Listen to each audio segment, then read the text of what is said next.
My name is Iris Calloway. I am 34 years old. And the sentence that reorganized my life was not shouted at me across a room. It was said quietly at a dinner table by my mother while she was looking at her plate. For words in the middle of a laugh that had already moved past me. She did not know she was saying anything significant. That was, I think, the most significant part of it. I want to tell you what those four words were and why they landed the way they did. But first I want to tell you about the 15 years that preceded them, because a sentence only weighs what the history behind it weighs, and the history behind this one was long. I grew up in a family of four in a suburb of Cincinnati. My parents, Warren and Diane Calloway, my brother Marcus, who is 3 years older than me, and me. We were a functional family in the way that certain families are functional, which is to say that the surface worked and the machinery underneath it made a sound nobody acknowledged out loud. My father was an accountant. My mother taught fourth grade for 22 years. We had dinners together on weeknights. We went to church on Sundays. We took one vacation a year to a lake house in Michigan that my father's college roommate owned and rented to us at a rate my parents described as generous. We were not an unkind family. I want to say that first because it is true, and because the cruelty in this story is not the kind that comes in obvious shapes. My father never raised his hand. My mother never said you are worthless. Marcus never did anything that, if you described it to a stranger, would make them gasp. What they did was subtler and steadier and, I think, more durable because of it.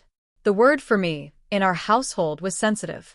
It had been applied to me so early and so consistently that by the time I was in middle school I had absorbed it as identity rather than description. I cried at movies.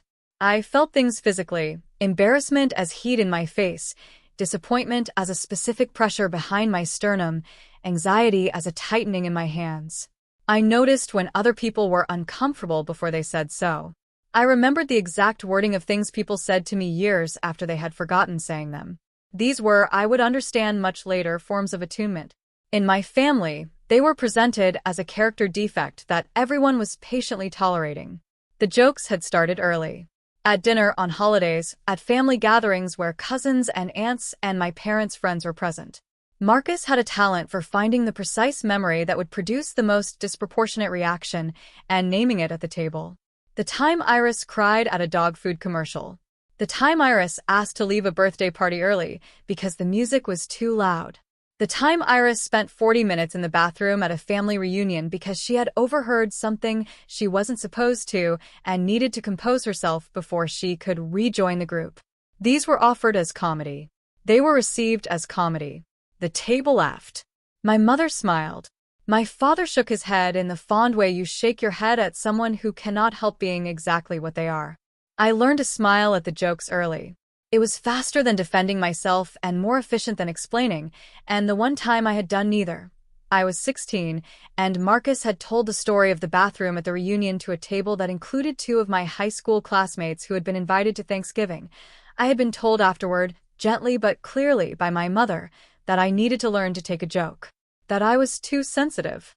Before I tell you what happened on December 14th, tell me where you are watching from right now, and what the weather is like where you are tonight.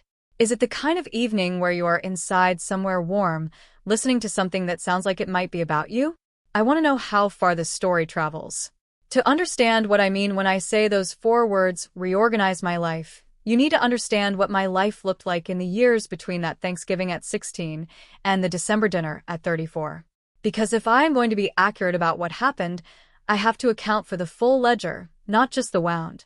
I had become, in the years after college, the person who held the family together in the specific, invisible way that certain people in certain families hold things together. Not loudly. Not with announcement. Just with the consistent application of attention and effort, and the particular competence that comes from being the person nobody expected to be capable of anything except feeling too much. I organized my parents' 30th anniversary party entirely by myself. This was 11 years ago, when I was 23 and had been out of college for 1 year, and was working a 60% position at a nonprofit called Brightway Community Fund in Cincinnati that paid $31,000 a year before taxes. I spent 4 months planning the party. I made the reservation at the restaurant on Vine Street where my parents had eaten on their first date, which required calling 6 times over 2 weeks before I reached the manager on duty who had the authority to hold the private dining room. I designed the photo display. I coordinated with Marcus, who confirmed he was coming, did not help with any of the planning, and arrived 40 minutes late. I gave a toast that made my mother cry. My father said good job, sweetheart afterward, and squeezed my shoulder on the way to his coat. That was the complete extent of the acknowledgement. I hosted Easter for 11 consecutive years, from the year I was 22 until the year I turned 33. Every year, I bought all the food.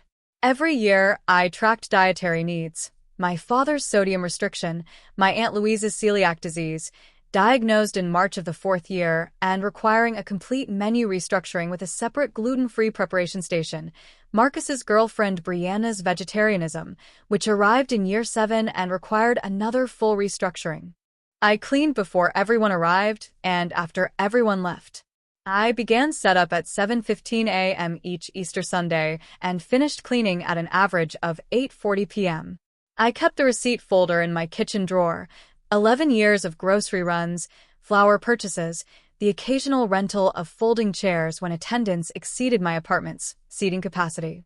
In year 6, I hired a woman named Constance Webb from a catering company on Erie Avenue to help with the appetizer trays because I was managing a grant deadline that Friday and had slept 4 hours in 2 days. I paid Constance $180 out of pocket and did not mention this to my family. I arranged the table and bought the flowers from the market on Columbia Parkway. One year, year 9, when I was 31, my mother arrived at 11:47 a.m., looked at the table, and said it was nice, but she thought tulips were more Easter than daffodils. I said I would keep that in mind. I did not say that I had been buying the flowers for 9 years, and she had never mentioned a preference before. For 3 years, from the spring of her 81st birthday until her death at 83, I drove my grandmother Frances to every medical appointment. She lived 12 minutes from my apartment. My parents lived 26 minutes from hers. I drove her to her cardiologist, Dr. Raymond Hsu at Christ Hospital, on a Tuesday morning schedule every 6 weeks, appointments at 8:30 a.m. that required me to leave my apartment by 8:05 and reorganize my project calendar around the fixed Tuesday slot for the full 3 years. I drove her to her ophthalmologist on Kenwood Road for quarterly visits and to her internist, Dr. Patricia Feld at the Norwood Medical Group, for her semi-annual reviews.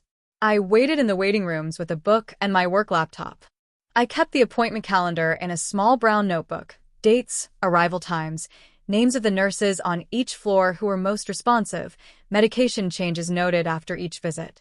In 37 appointments over 3 years, my parents attended too. Both times were when I had a work conflict, I could not move, and had called to ask if one of them could cover. After my grandmother died on a Tuesday morning in March, my mother said at the funeral that Frances had always been so well taken care of. She said this to the woman standing beside her at the reception, not to me. I was across the room refilling the water pitchers. I sent birthday cards to every member of my immediate and extended family, every year, without exception. I kept a list in a notes app on my phone with birthdays and addresses and the year I had last sent each person a card, so I would not duplicate. In 11 years, I received cards back on 4 occasions. I did not stop sending them. I am not entirely sure what that says about me, but I think it says something true. I wrote Marcus's personal statement for his master's application in educational administration. This was 8 years ago when I was 26 and he was 29. He texted me on a Tuesday evening in November with 11 days before the application deadline. He said he had been working on it, but it wasn't coming together, and he knew I was good with words. I cleared my Saturday. I spent 6 hours. I started at 9:15 a.m. and finished at 3:40 p.m. with a break for lunch I ate standing at the counter, restructuring his draft, which was 847 words of loosely connected career anecdotes with no clear thesis. I identified the through line, rebuilt the structure around it, preserved his voice where his voice was strongest, and sent him a version that was 648 words and did what personal statements are supposed to do. He submitted it. He was accepted to the program at Xavier University. He texted me, "Got in. Thanks for the help with the words, LOL." I said, "Congratulations." We did not discuss it again. I am not telling you these things to establish that I was martyred or exceptional. I am telling you them because they are the weight behind what happened at dinner on December 14th, and without the weight, the moment does not make sense. December 14th was a Saturday. My parents had started hosting monthly family dinners a few years earlier. First Sundays, then shifted to Saturdays when Marcus's schedule changed. I had attended every one. The dinner that Saturday was unremarkable in most respects. My mother made roast chicken and roasted potatoes. My father opened a bottle of wine he had been saving for something he did not specify. Marcus was there with Brianna, who was quiet in the careful way she was always quiet at family dinners, as if she had learned early that the best strategy was a low profile. Dinner was going the way dinner always went. My father talked about a client situation at work, carefully anonymized. My mother talked about a student in her class that year who was, in her assessment, extraordinarily gifted. Marcus talked about a trip he and Brianna were planning to Portugal in the spring. Then Marcus told a story. He had been telling this particular story for 22 years. I know the exact count because I was 12 when it happened, and I am 34 now. It was the story of the time I cried during the last 10 minutes of a movie we had watched as a family on a rainy Saturday afternoon. I had not cried because of the movie specifically. I had cried because I had been holding something all week, a situation with a friend at school that I had not been able to resolve, and the movie had provided a container for it, which is a thing I did not know how to explain at 12 and had never tried to explain since. Marcus described the crying with the particular affection that people use when they are performing fondness for an audience, and the subject of the affection is the butt of the joke. He used the phrase absolutely inconsolable. He made a gesture with both hands that I will not describe. The table laughed. Brianna smiled in her careful way, looking at the tablecloth. My mother looked up from her plate. She's always been too sensitive, she said. She did not say it with cruelty. She was not trying to wound me. She said it the way you state a known fact about the weather or the traffic. A piece of settled information that everyone at the table already had and that required no further discussion. Then she returned to her chicken. Something inside me went completely still. Not the stillness of hurt. I had absorbed that sentence in its various forms for 15 years, and I knew what it felt like when it was about hurt. This was a different stillness. The stillness of a thing that has just been placed on a scale and found to weigh exactly what you suspected it weighed, down to the last gram. I sat with it for the remainder of dinner. Through the potatoes, through Brianna's careful compliment about the chicken, through my father's offer of more wine, through dessert, which was a grocery store pie that my mother served with the particular casualness of someone who has decided that dessert does not require effort when it is only family. I left at 8:47 p.m. I said the things you say when you leave. Drive safe. Thanks for dinner. See you soon. Nobody would have known, from watching me leave, that anything was different. I sat in my car outside my parents' house for 4 minutes. Then I drove home on Route 50, which takes 28 minutes at that hour on a Saturday. I sat in my parked car outside my building on Purcell Avenue for 22 minutes with the engine off and the heat still running. I did not cry. I was not sad in the way I had always assumed I would be sad at the moment something finally ended. I was something else. Quiet. Very, very quiet in the way that is not emptiness but precision, the way you go quiet when something you have been trying to articulate for years suddenly has a sentence, and the sentence is enough. I went upstairs. I made chamomile tea at 9:30, 1 p.m. I stood at the counter while the kettle heated and looked at the kitchen, at the table I had bought with my own money, at the plant on the windowsill I had kept alive for 4 years, at the notepad where I tracked my grant deadlines in my own handwriting, and I thought, this is mine. All of it. No one in this apartment has ever told me I am too sensitive. No one here has ever used my feelings as a punchline. I sat at my small writing table by the window where I do my best thinking, and I stayed there for a long time with the mug cooling between my hands. I thought about my grandmother in the waiting room at Christ Hospital, how she used to bring a crossword and do 2/3 of it and then hand it to me for the last third, and how we would argue cheerfully about whether esteem was the right answer for a clue that seemed to want regard, and how she would concede finally and say you're probably right, and I always suspected she had known all along, and was just giving me the satisfaction.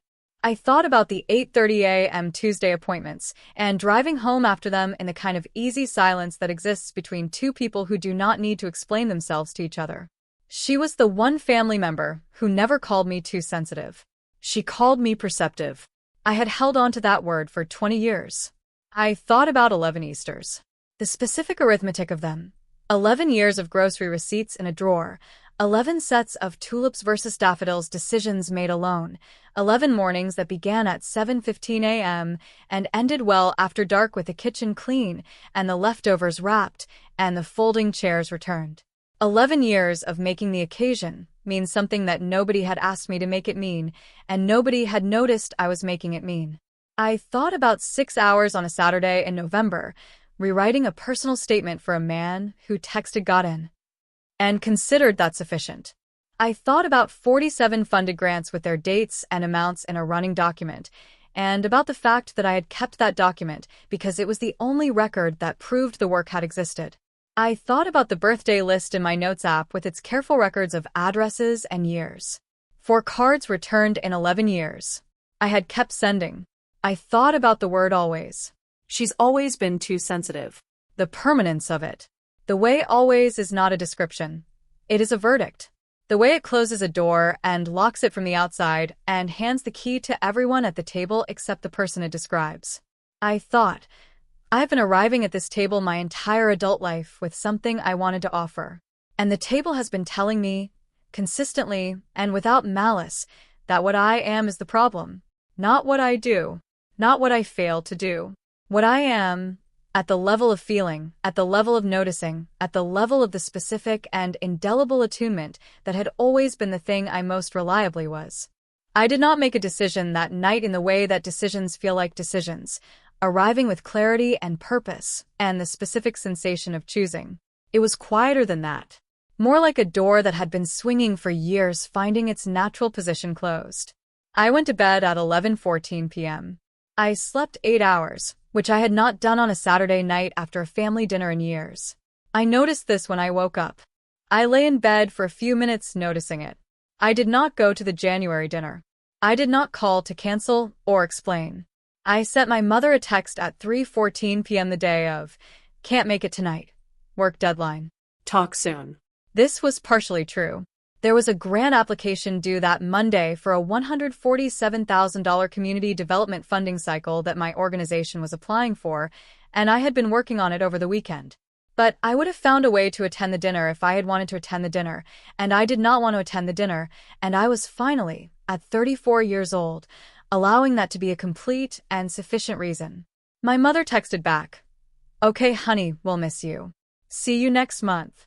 The February dinner, I had a genuine conflict, a site visit in Covington for a housing equity project that ran later than scheduled, and I was 40 minutes outside of Cincinnati by the time it would have started. I texted my mother at 4:52 p.m. She sent a heart emoji. By March, I had not made a decision. I want to be precise about that. I was not executing a plan. I was simply noticing that each time a dinner approached on the calendar, I felt a specific heaviness that I had always mistaken for social fatigue, but now understood was something more specific, the heaviness of preparing to absorb something. And each time I chose not to go, I felt, in the hours after I would have been sitting at that table, a lightness that I had not known I was missing. I was working at Brightway Community Fund by then as a senior grant writer, reporting to the program director, a woman named Keturah Simmons who had spent 17 years in nonprofit development and had the specific gift of people who are professionally exact and personally warm without confusing the two registers. I had joined Brightway 6 years earlier at the 60% position. By the time of that December dinner, I was full-time, leading a portfolio of 6 active grant relationships across federal, state, and private foundation sources, responsible for roughly $1.3 million in annual funding applications. I had written 47 funded grants in 6 years. I kept a running document of each one, funder name, award amount, submission date, decision date. I had started keeping it in my 3rd year, the same year I started keeping the birthday list and the appointment notebook for my grandmother, because I had found that documentation was the only way to make invisible work visible, at least to myself.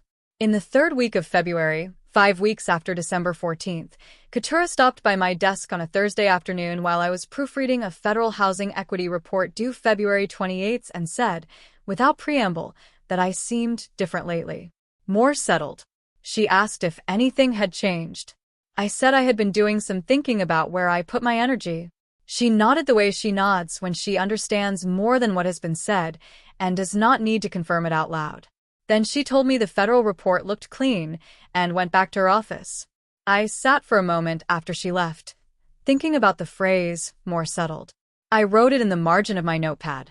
It was the most accurate description anyone had offered of what had been happening inside me since December, and it had come from a colleague, not a family member, which told me something I had already suspected about where I was actually known. 6 weeks after December 14th, my colleague Dara Mensa stopped me in the hallway between the kitchenette and the grant room on a Tuesday morning at 10:07 a.m. Dara and I had worked together for 3 years. She was a program coordinator who had the particular quality of noticing things about people that those people had not yet said out loud, not intrusively but accurately, in the way of someone whose entire professional skill set involves close attention. She said, "You seem lighter lately. Good lighter." I looked at her for a moment. "I stopped going to family dinners," I said. She nodded once, the way people nod when something makes immediate sense to them. "Good," she said. She refilled her mug and went back to her desk. I stood in the hallway for a moment after she left. I thought, that is what it looks like when someone notices you accurately. No advice. No caution. No, but are you sure or have you considered? Just good. The spring passed. The summer. My mother's texts moved from monthly check-ins to bi-weekly to weekly. By the first week of September, she had shifted to the family group chat. Family dinners mentioned as events rather than invitations, photographs of the table posted afterward on Saturday evenings, comments from Marcus and Brianna, and my Aunt Louise trickling in through Sunday morning. My mother posted a photo on April 2nd of the Easter table. The centerpiece was daffodils. I looked at the photo for a moment. I did not comment. I read them with the specific detachment of a person watching something through glass, present enough to know it exists, far enough away that it no longer has weather. I responded occasionally. A heart emoji. A short reply. Nothing that re-entered the circle of obligation. In October, my mother called on a Tuesday evening. I answered because I always answer my mother, even when I know the conversation is going to require something of me. She said she was worried. She said she did not understand what was happening. She said she felt like she had done something wrong, and she did not know what it was.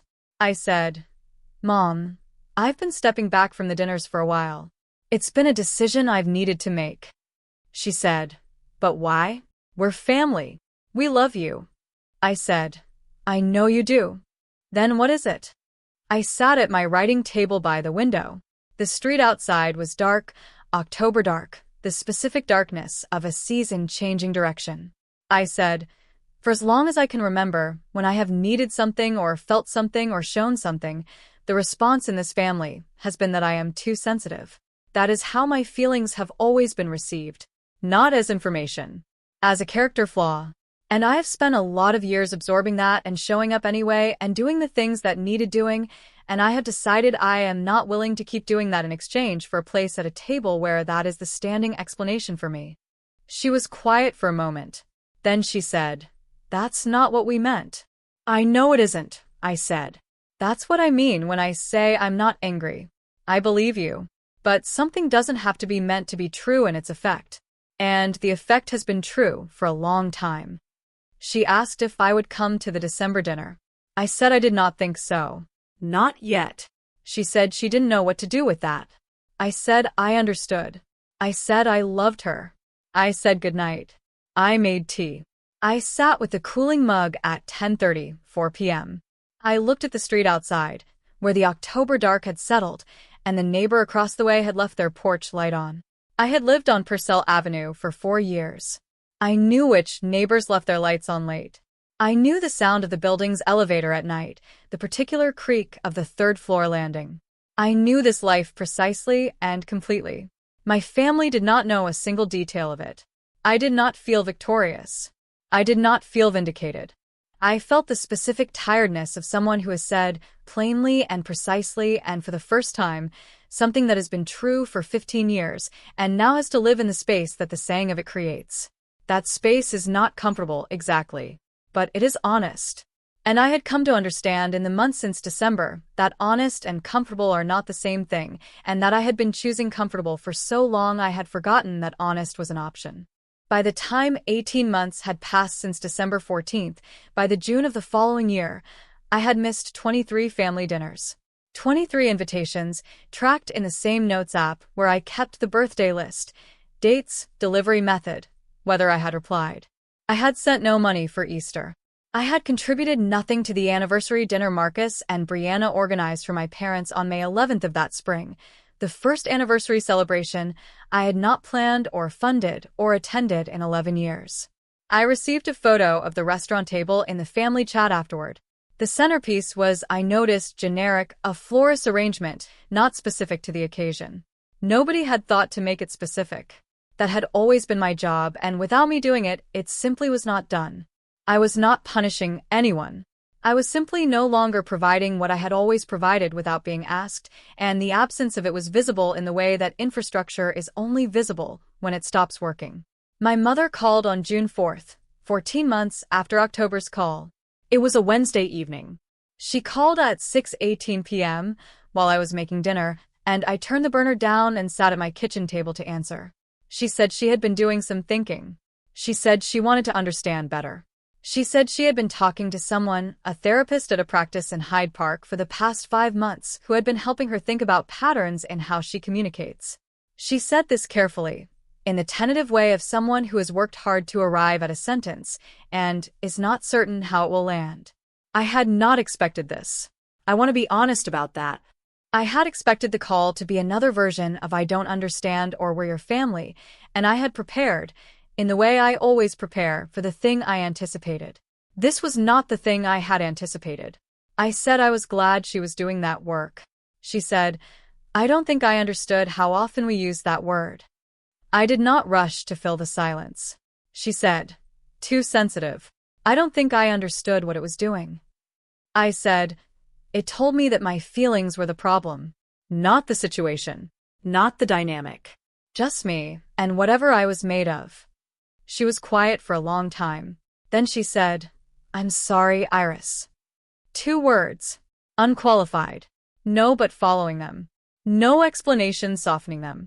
I wrote them in the small brown notebook that had held my grandmother's appointment schedule. I wrote the date above them, June 17th, 2:43 p.m. I closed the notebook and put it back in the drawer. It was not enough to fix 15 years. I want to be honest about that. 2 words, however genuinely meant, are not a structural renovation. They are a beginning, if the person saying them means to follow them with different behavior, and a closed door if they don't. I do not know yet which one this is. I am watching, with the same attentiveness I have always had, to find out. Sensitivity is not a flaw that needs correcting.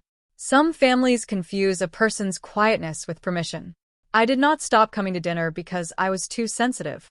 I stopped coming because I finally was not sensitive enough to keep absorbing it. Understanding the difference between being emotionally attuned and being emotionally available to anyone who wants to name your feelings as a problem, that is one of the most important things a person can learn about protecting their own life. Because once you understand it, you stop offering the table a justification for its behavior. You just stop showing up to the table. And sometimes that is the only answer that lands. If you were in Iris's place, would you have said something at that December dinner? Or left the way she did, without a word? The events in this story are presented for narrative and educational purposes. All names and identifying details have been changed.